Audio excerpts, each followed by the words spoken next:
मराठी, ते धडक ते धडक. सांगता येईना आणि सहनही होईना. शौचा वाटे रक्तस्राव, वेदना, वारंवार शौचास होणे हा मूळव्याध तर नाही ना? मिळवा कायमचा आराम, तोही एका दिवसात, वेदना रहित, विना टाका. मूळव्याधीवर औषधोपचाराबरोबर लेझर व इंजेक्शनची खास सुविधा देणारे विट्यातील पहिलेच हॉस्पिटल डॉक्टर बंडगर यांचे मूळव्याध स्पेशालिटी हॉस्पिटल, अनुराज हॉस्पिटल शेजारी, एससी स्टँडच्या बाजूला, खानापूर रोड, विटा.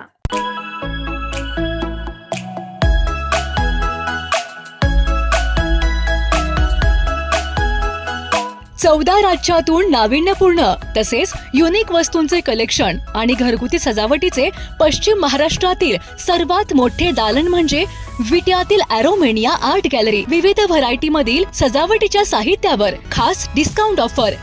त्वरा करा, ॲरोमेनिया आर्ट गॅलरी, जय मल्टीपर्पज हॉल शेजारी, मायनी रोड, विटा. संपर्क आपल्या स्क्रीनवर. भिवघाट जवळ एसटी बस आणि कंटेनरचा भीषण अपघात झालाय. भिवघाट नागज रस्त्यावरील घाटनांद्रे फाट्याजवळ हा भीषण अपघात झालाय. कंटेनर आणि कर्नाटक एसटी बसच्या भीषण अपघातात तब्बल 15 ते 20 जण जखमी झालेत.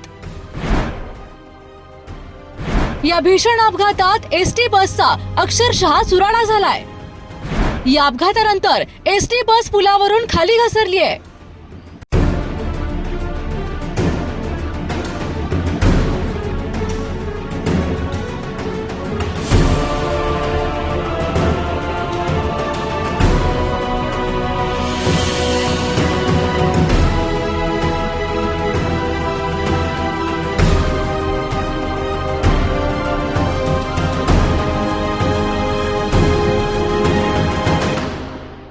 कर्नाटक राज्यातील एसटी बस ही नागजकडून विट्याकडे येत होती, तर कार्बनचा टँकर असणारा कंटेनर विट्याकडून नागजच्या दिशेने निघाला असताना भिवघाट नागज रस्त्यावर असणाऱ्या घाटनांद्रे फाट्याजवळ या दोन्ही वाहनांची समोरासमोर भीषण धडक झाली. ही धडक इतकी भीषण होती की या धडकेत एसटी बसचा अक्षरशः चुराडा झाला आहे. तर एसटी बसचा चालक गंभीर जखमी झाला असून बसमधील अन्य 15 ते 20 प्रवासी जखमी झाल्याची प्राथमिक माहिती समोर येत आहे. या अपघातानंतर एसटी बस पुलावरून खाली घसरली. तसेच बसमधील सर्व प्रवासी 5 ते 6 अँब्युलन्सच्या माध्यमातून भिवघाट येथील डॉक्टर गणेश यमगर यांच्या Shri Siddhivinayak multi speciality hospital येथे तातडीने हलवण्यात आले आहेत. या अपघातात बसच्या समोरील बाजूचा चुराडा झाला असल्याने तसेच बसमधील प्रवासी मोठ्या प्रमाणात जखमी असल्यामुळे या बसची माहिती मिळू शकली नाही.